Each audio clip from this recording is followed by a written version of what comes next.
I'm on my way to the truck stop. I'm about there. I'm looking for a white Freightliner Cascadia. These guys don't give me a whole lot of information a lot of times, so when I show up on site, I just pretty much turn all the overhead lights on and, you know, make the truck as visible as possible.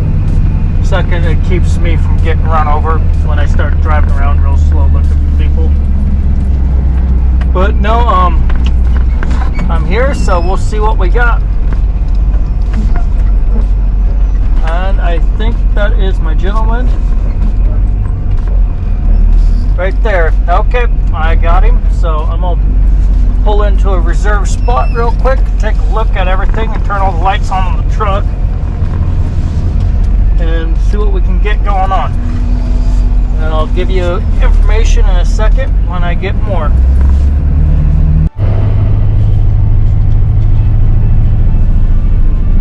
Okay.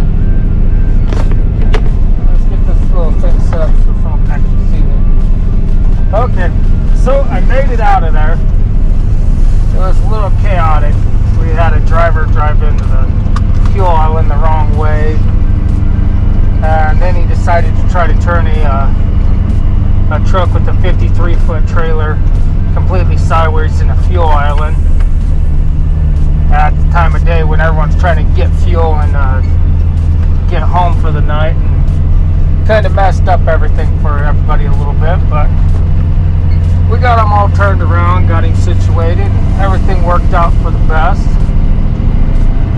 The driver I went out to work on the truck for, I'm sorry I didn't film any of that, but the driver did not want to be filmed.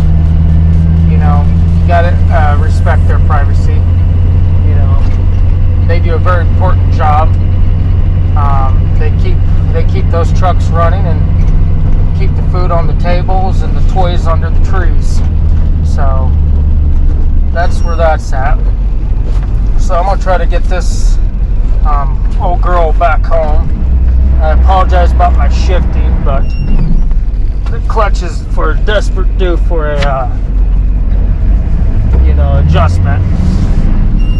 And like they say, the mechanics' vehicles are usually the last one to get worked on, and that, I don't like to think of it that way, but it is the truth.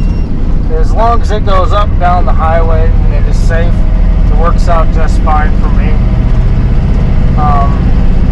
I got roughly 20 miles of rural country roads to run up before I can call it an afternoon, but